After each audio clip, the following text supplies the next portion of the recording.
Thank you for joining our presentation, Advanced Administrative Topics Post-Award. My name is Elise Sullivan, and I'll be your moderator today.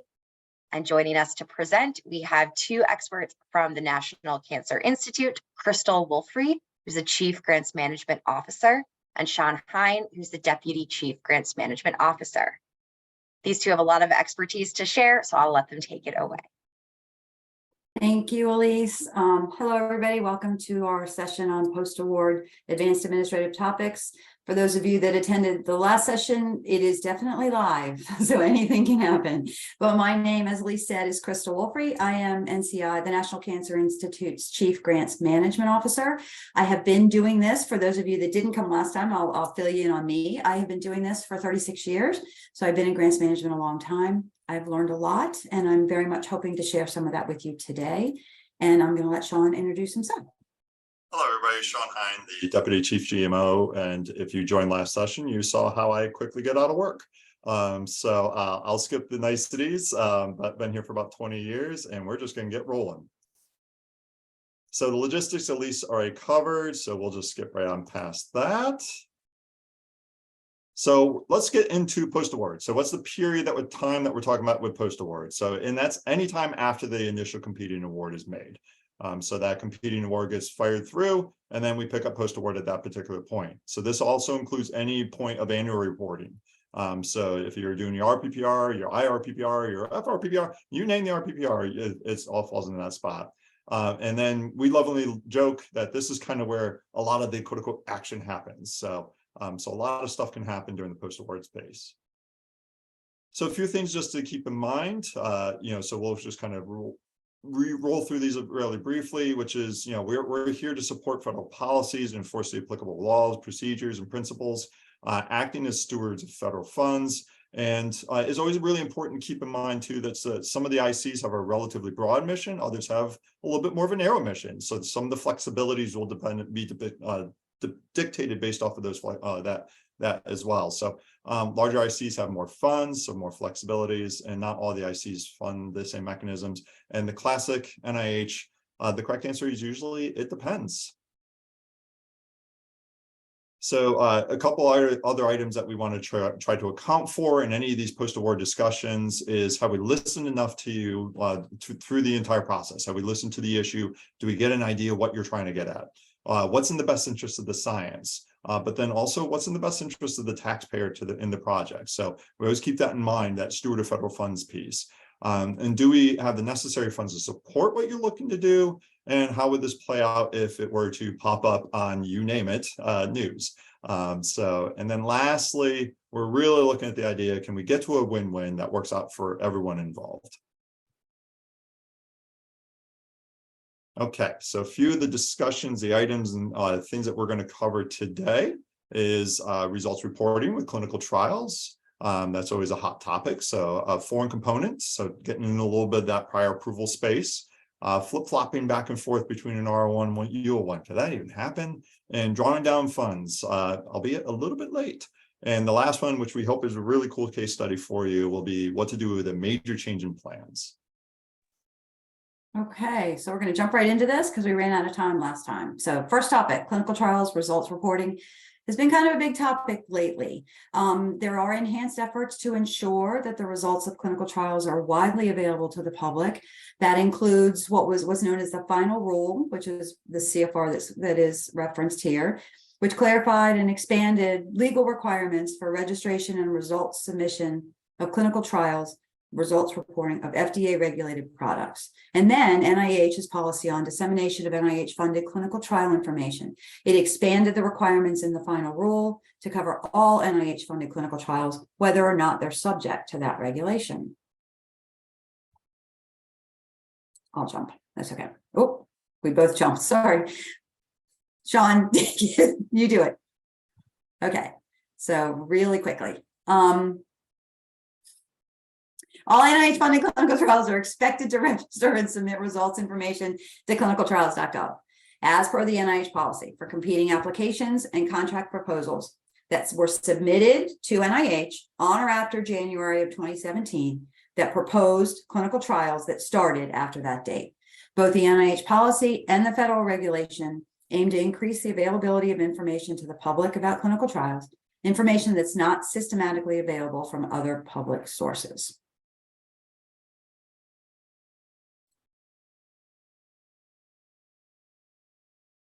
Sean, are you frozen? No, I think I'm good.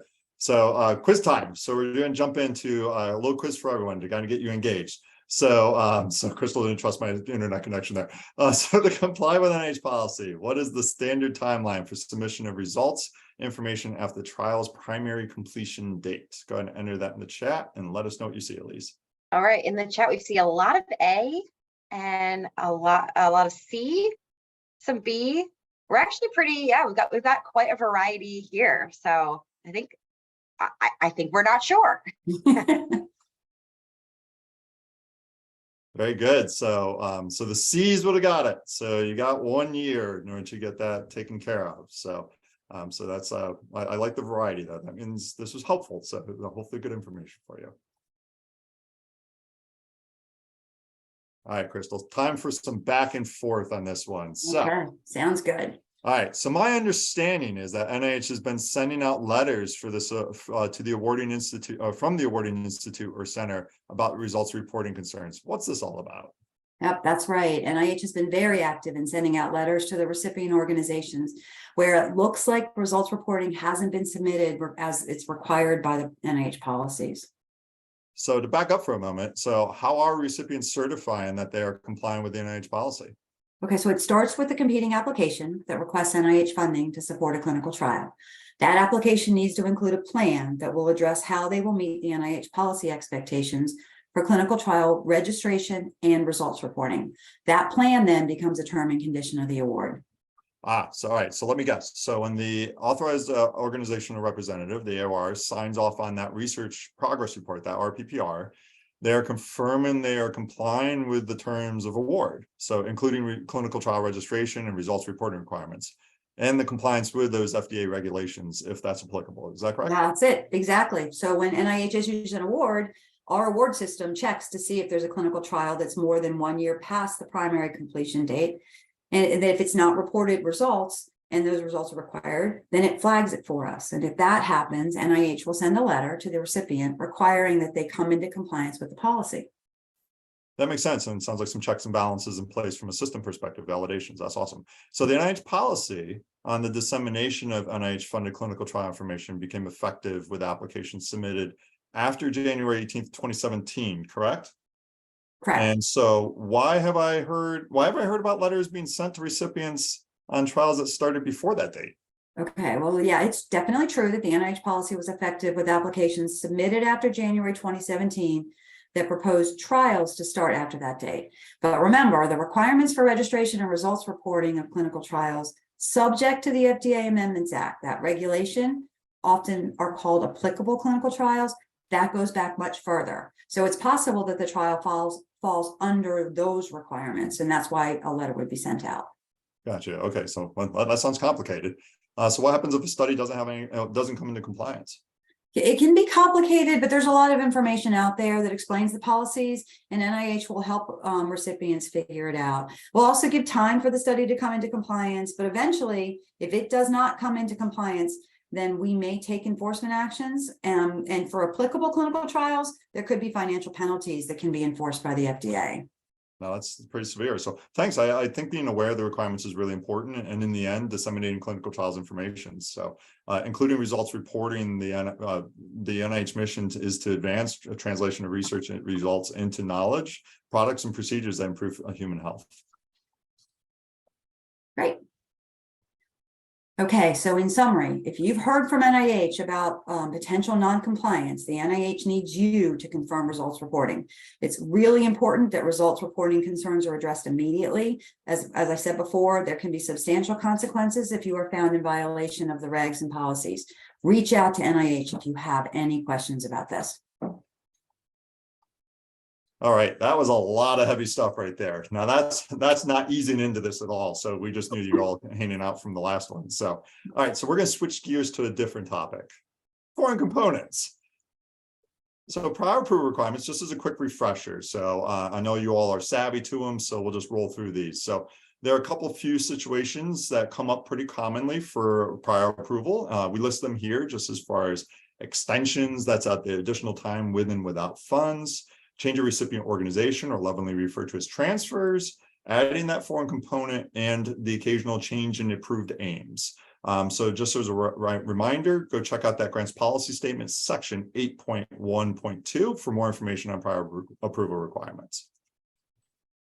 But specific to foreign components, we're going to walk through an interesting situation. So we have an ongoing cooperative agreement, recently entered into its 4th year of a 5-year project.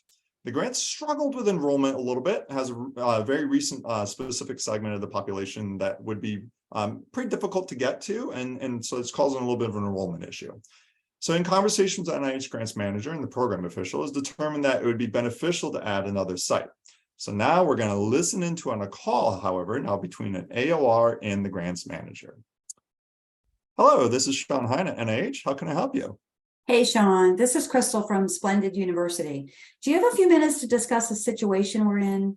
Absolutely. What's going on? Okay, so we have a UO1 with Dr. Biscuit as the PI. Things were not really going particularly well. Dr. Biscuit and the NIH program official have been in contact. They're trying to figure out alternatives to our enrollment issue.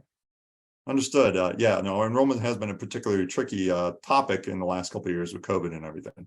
Yeah, you're spot on there. If I had a dime for every instance where I had a PI bringing up enrollment with me, but anyway, that's not important. So here's our pickle in this. We brought on a new site back in November and all is looking good. Things are set up and everyone is already moving on it. We think this could be a real game changer for the project. That sounds great. So it sounds like the program official was involved. I've heard about this loosely as well. So what's the problem? Well, the problem is that it's a foreign component. Oh, okay. Well, you said November that the site was brought on, right? Did you happen to send in a prior approval request for that? Well, so I said it was a pickle, right? So Dr. Biscuit was working closely with the NIH program official. And I guess the thought was that given those discussions, we were good. So no, we did not get that request in until the beginning of January. That is definitely a pickle, and not the good kind. Is it good? Is it good that it is now? It is good that it is now with NIH to act on it, and the final approval needs to come from an NIH Grants Management Officer rather than the program official. I see in the system that it was cleared by all departments on January 15th, so we could wrap up the review on that and get a response back to you to that request.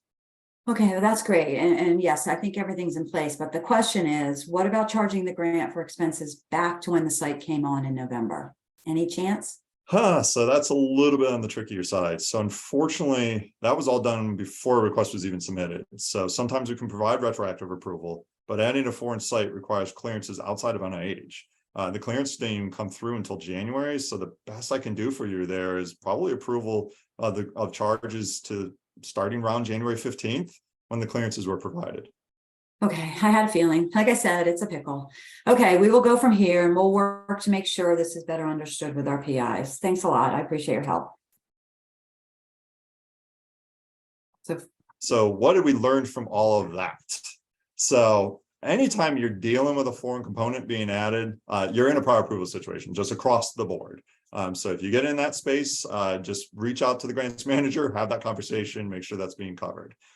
So there's always additional clearances required to make sure that this is in the right spot across the board as well. And some of those, depending on the foreign component that's involved, can take a while. So it's best to really lean into the prior part of that prior approval space.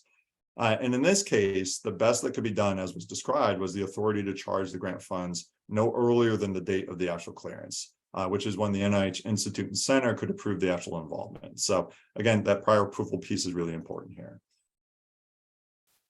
All right, so we're going to test them at this point, Crystal. We are going to test them. So another audience participation. So critically important to understand what needs prior approval. For example, true or false? Do you need prior approval from NIH if a rebudgeting between cost categories on an R01 would be more than 25%? All right. In the chat, we're getting a lot of yes, yes, yes. We got some it depends, but mostly yes or true. It depends have to be NIH people. Okay, the answer is maybe. Yes, it definitely is. It depends. So rebudgeting greater than 25% is a potential indicator of a change in scope. The rebudgeting alone would not need prior approval from NIH, but if that rebudgeting results in a change in scope, then yes, prior approval would be required, but of the scope change, not the rebudgeting. So I believe now we've created an incredibly busy slide that we will not read, but the bottom line is this is from policy on what constitutes a change in scope. And there are a number of things that are potential indicators of a change in scope. Things like you'll see in there significant rebudgeting. Another question we get a lot is purchasing equipment that exceeds $25,000. There's another one in here we get a lot of transfer the performance of substantive programmatic work to a third party. Those are all potential change in scope indicators. If it is because of a change in scope, the change in scope requires prior approval. If you're doing any of this stuff and it's not a change in scope, then the action itself does not require prior approval. So it depends. Oh, okay. We're at lightning round. Good timing. Do we have anything in there, Elise, that we could do? We have a few. Our Q&A folks have been answering a lot in the chat, but let's see what we have here. Okay, so we've got a budgeting question. If a PI has an appointment with both the parent and the subrecipient, and the subrecipient's invoice contains the PI's salary charges as part of the amount invoiced, does the invoice require the parent, are you following, to have a 1/1 approval before the invoice can be paid? Did you get that? I didn't. I got that. Okay, Sean, do you want to go, Sean? Go right ahead. Oh, yeah, I knew you were going to do that. I'm still processing. So first, I will say, highly unusual, and we would ask a lot of questions if the PI on the parent award was also the PI on the subaward. That does present some concerns because it is clearly less than arm's length if it's the same individual, and that individual really should be paid on either as the prime or the sub. If by some way we've worked it out and this is allowed to happen, yes, absolutely, you would need a second set of eyes on that invoice. The PI could not be the approver of his own invoice on a subaward. But again, that would be really unusual. If you have a situation like that, I really recommend you reaching out to NIH to talk about that before it happens. Great, thank you. All right, let's do one more, and then you guys can move on to it. Okay, so got a question about a public university located in Europe.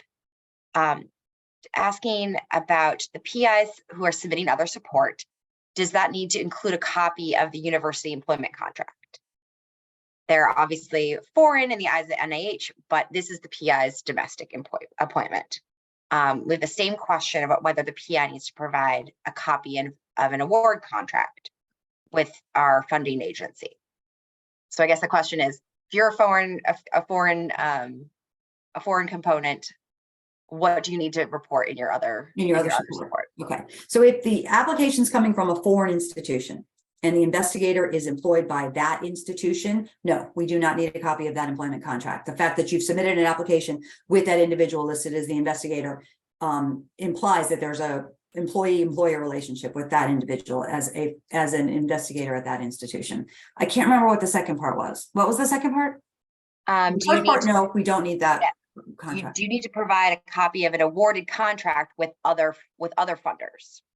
So no.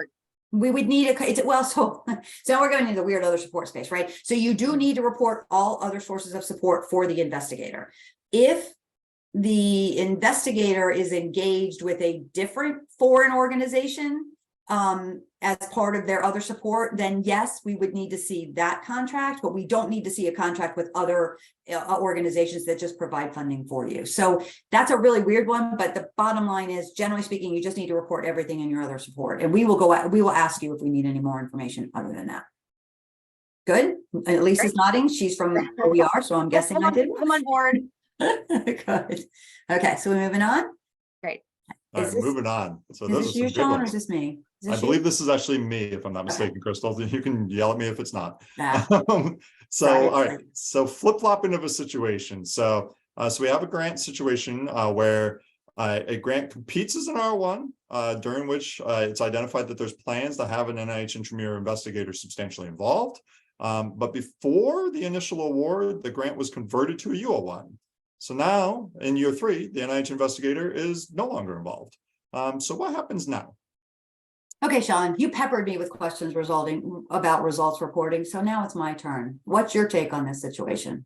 Oh, and you made me answer both of those Q&A. So what's your take on this situation? I did make you answer both of those Q&As. So I gave you a thumbs up in the middle one though. So that was good. So this is what I would call a not uncommon situation, but uncommon enough.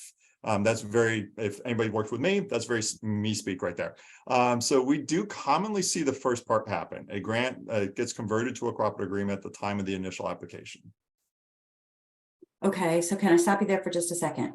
How does that even come up? So it's typically not done with the intent of trying to get a cooperative agreement kind of like snuck in the door. The application is reasonably submitted to an R01 funding opportunity, for example, and there just happens to be the involvement of, say, an investigator at the NIH Clinical Center. In those instances, NIH officials will work with everyone involved to land in the correct spot before an award is made. Okay, so back to this scenario. That involvement would just go away? So it really, well, here's the NIH answer. It kind of depends, right? So it's very possible that this was actually planned from the very beginning. There was definitive plans already in place that in instances like this where the NIH involvement was going to cease at a particular point. In this case, maybe it was going to cease after year 2.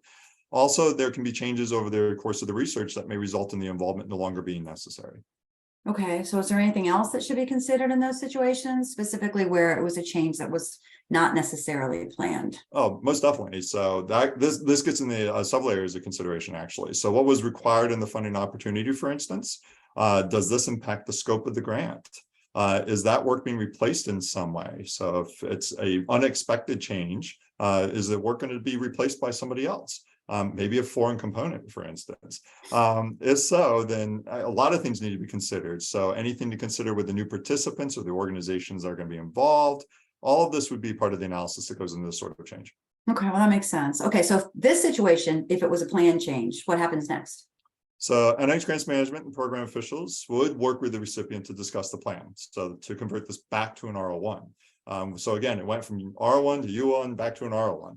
The terms that were previously included to reflect the substantial involvement from the NIH would be removed, and it'd be treated as an R1 moving forward. Okay, that's super interesting. Seeing that a grant can adapt throughout the life of the research is important and to consider, since so many things change as research goes on. So thanks, that was great. Great. Okay, so as you heard, options abound. So in summary, because of the proposed substantial NIH involvement in the original application, NIH negotiated with the recipient to convert the award to a cooperative agreement, and then we added terms that describe that involvement. When the substantial involvement ended, NIH then renegotiated and we removed the terms and we converted the grant back to the award back to a grant. All of it was done based on the evolution of the project and the research. So the take home, really important that the actual activity code and terms of award are correct for the work being conducted and who will be conducting it. But we know, and you know, things can change throughout the life of the project. So the activity code and the terms of award could change too. Bottom line. All right, I think this is another multiple choice for you all. So let's talk business and money on drawing down funds. Multiple choice. Up to how many days past the period of performance end date does a recipient have to request payments from the payment management system and file the FFR? All right, we've got a lot of C, some B. Yeah, we're split between B and C. We're split between 90 days and 120 days. Great. So to draw down from the payment management system, it's 120 days. Good. For those that got C, very good. So the requirement, including the timing, has actually been around forever. And we actually hopefully gave you the CFR link to it. Admittedly, NIH has not always enforced it as strongly as we are now. So what is happening is things are coming up outside the 120 days. And the question is, can I have an exception to draw that to that regulation to draw funds down beyond 120 days? And the answer is yes, but with some qualifications. First, we need a request to draw down the funds beyond 120 days, but have to be submitted to the institute, to the NIH Institute or Center, because it requires our approval. Included in that request, you have to give us some specifics: the payment management subaccount, the grant number, the amount of funds being requested. Additionally, you really need to provide a justification for the late payment request And finally, and probably most importantly, you need to tell us what actions you're taking to avoid this in the future so that you can be compliant with that regulation. If we get all of those pieces and we can approve it, then we can approve it. I think it's on the next slide, Sean. If we do approve it, we will notify the payment management system, that we've approved it, and then you can resubmit that request and PMS will approve it. The one thing, there's a lot of details. There is a guide notice that provided all of these details, in large part because we do know that it was not as enforced as carefully before as it is now. So a lot of institutions were kind of caught by surprise by this. But just know, we consider these requests on a case-by-case basis. And if organizations have repeated instances, then I think you can expect to hear eventually from NIH about what you're doing to improve systems so that you can meet that 120-day deadline. Thanks. Oh, yes. What is going on here, people? Okay, Sean, I think this is you. It is. So, all right. So last story. So we're going to walk you guys all through. So, all right. So here's what's going on in this particular one. And we think it's a good one. So this is a big change in mid-project, and you'll understand that a little bit more here in just a moment. So we have an NIH PO1, so multi-project grant, is wrapping up in year 2. Has a clinical trial involved, delayed onset as was initially established, as the protocols were still being developed. However, a very significant event has just occurred. And so we're going to drop in on a call between the PI and the NIH program official. Hello, this is Crystal at NIH. How can I help you? Oh, thank goodness. You picked up, and you may single-handedly calm my nerves. Oh, I hope so. How can I help?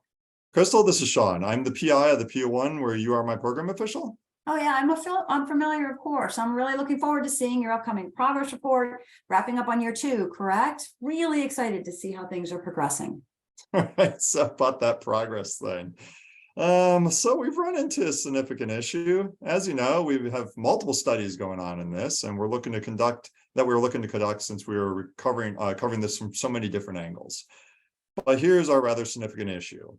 We lost the use of the drug we were going to use. Therefore, we don't have FDA approval, and we are literally at a standstill. Okay, that is a significant issue, but one that actually we hear happens.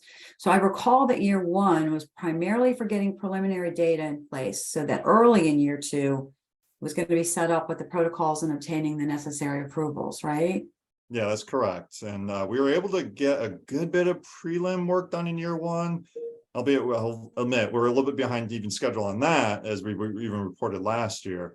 But the issue is we had an ambitious schedule this year to catch up, but we literally have been struggling all year just to get everything in place.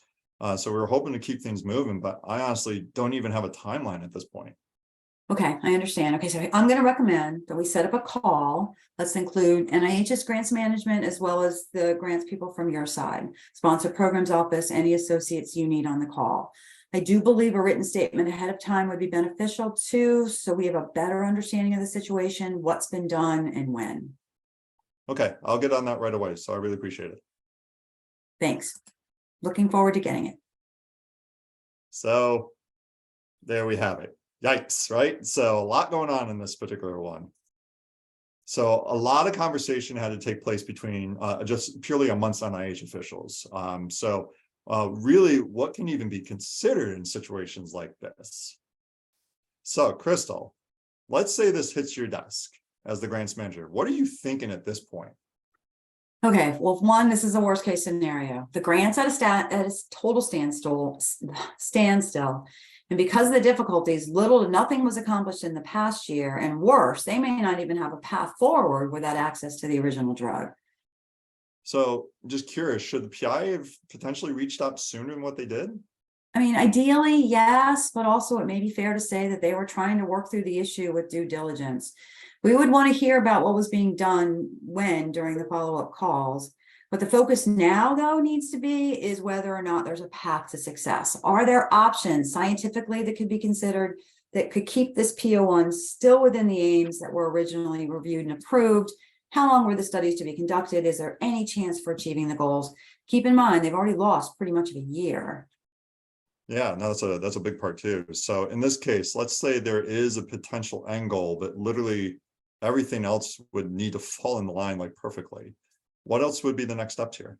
Okay, so first we would want to consider the option to give them a little more time on year 2, but we need to build in some safeguards that we could put in place with terms of award, maybe require specific milestones, what needs to happen and when that needs to happen. That all needs to be clearly stated and agreed to by everyone. This is an area of increased risk for the NIH awarding agency, so it'd be really important to carefully document all the steps taken, put the negotiations in formal letters, revise the award to include more time and the terms and beef up the terms of award of what we're going to need to see. And also we might have to recognize that things may not work out and other actions may be necessary. Thanks for your insight, Crystal. So let's see what happened in this case. Okay, so months of negotiation, including multiple phone calls and discussions of options. What NIH did was negotiated a mid-project extension for year 2, adding 9 months of time to give an opportunity for the recipient to adjust and come up with another timetable and plan. We negotiated milestones and we added those to the terms of award. Again, the plan was to give the recipient very clear expectations from NIH, as well as what the next steps might look like in order to keep this project going. And then an update on the progress was due the standard 60 days before the new budget period cycle date. So this is actually still an ongoing situation. So as of right now, the recipient did continue to work through all of the approvals, trying to obtain the necessary FDA approvals.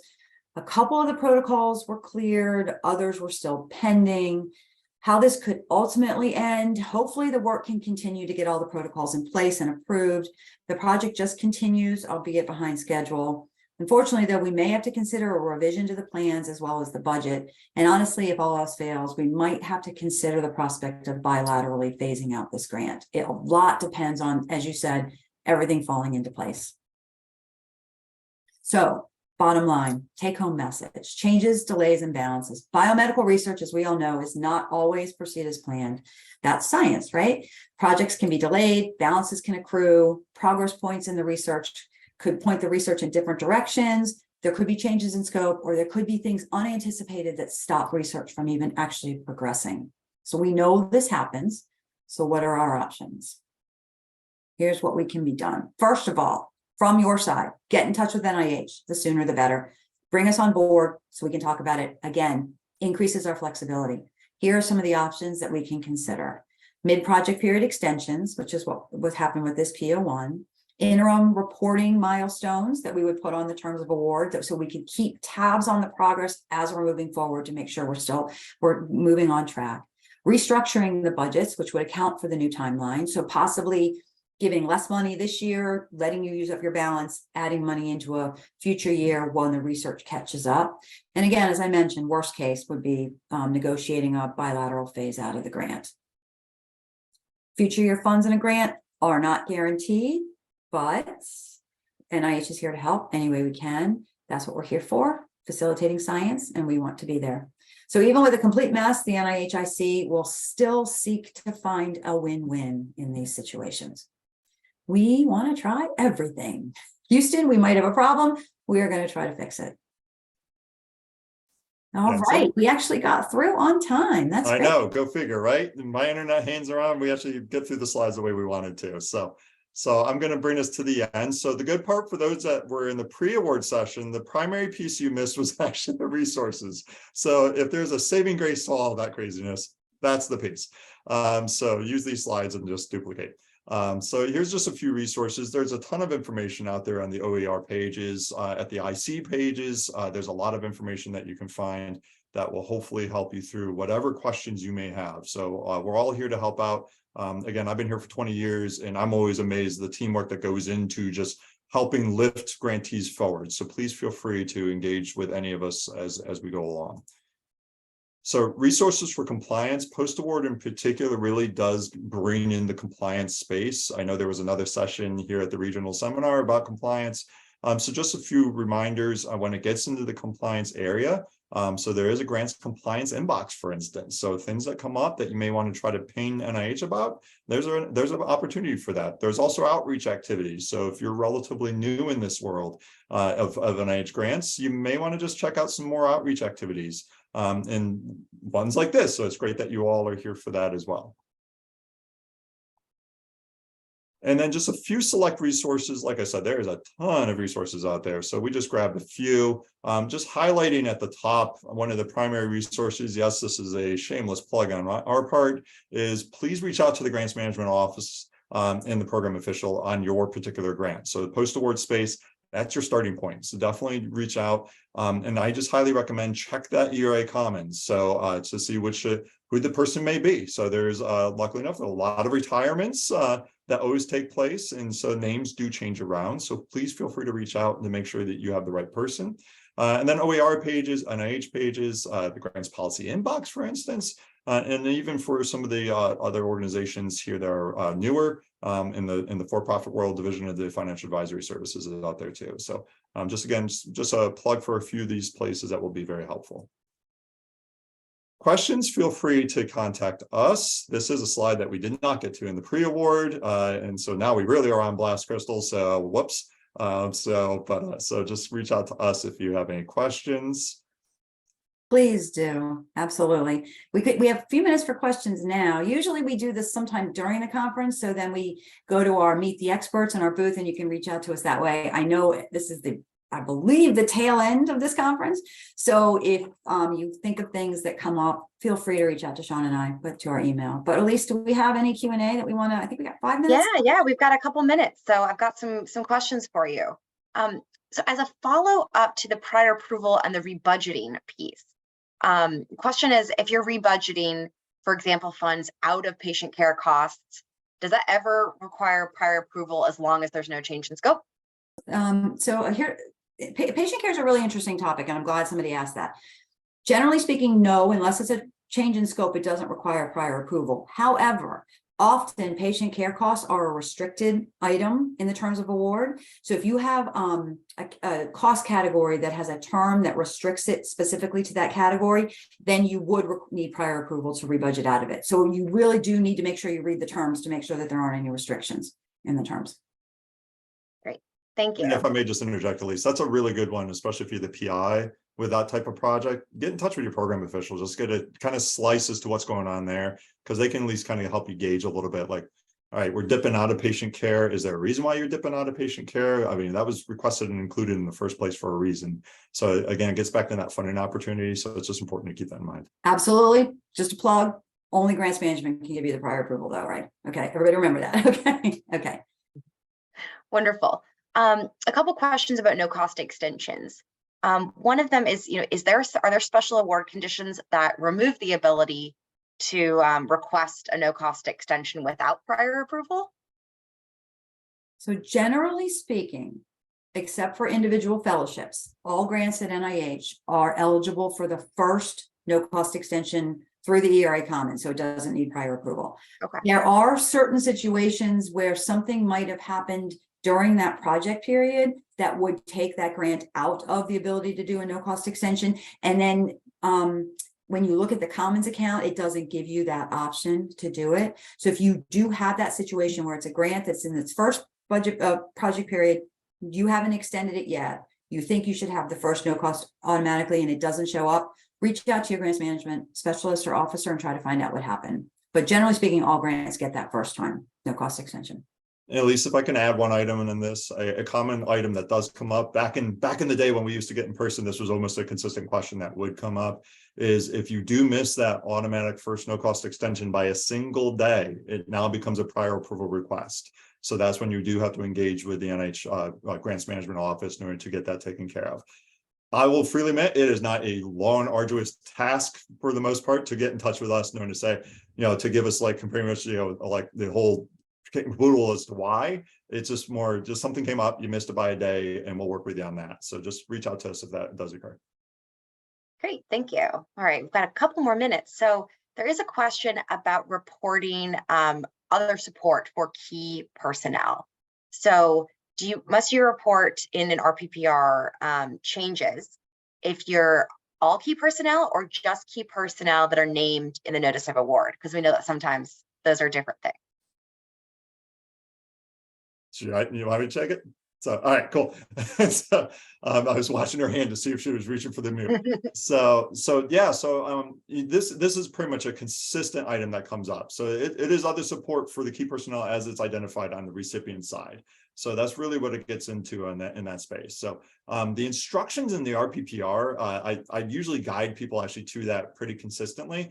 Check out the instructions of the RPPR. It actually walks you through a lot of these instances as far as trying to decide, okay, am I in the spot where I just need to report on the PI, or is it everyone? Like, where's it kind of landing? So, so in that case, I would definitely defer to the RPPR for those type of nuances. So that way it helps you out, guide you through that. Because the other question we get often is too, which is, I'm going to now change effort on X person. And no offense to X person, but that person is not listed as key for us. And so that's why the RPPR actually provides guidance, which is the PI and anybody named, to identify them as key. Wonderful. Thanks so much. All right. And I think let's try and squeeze in one more.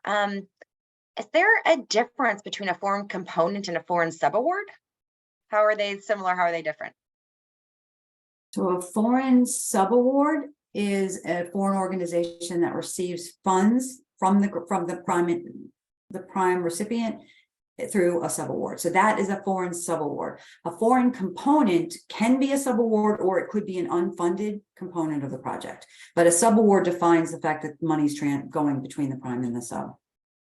It doesn't change the clearances process and everything like that. So whether you have a foreign component that's not receiving funds and everything like that, get in touch with NIH. Make sure you always get in touch with NIH on that. But yeah, but if you establish a national subcontract, that's a different space. All right. Well, thank you Very all. good. And it looks like our internet stayed stable for the last hour. So thank you, Sean. Thank you, Crystal. And thank you to our lively audience. We had about 1,200 of you joining us this afternoon. So in closing, the slides will be posted after this. We didn't post them ahead because it has some spoilers for some of the questions and answers. So they will be posted in the conference area. The video will be available in a few days. And we really hope that you enjoyed your conference experience and that you were able to get your questions answered and that you were able to visit the booths and meet the experts and all of those wonderful things. So we thank you all for joining, and we super thank our presenters. So we hope you had a wonderful experience and hope to see you next year. Thank you all. It was Thanks, great. everybody. Bye.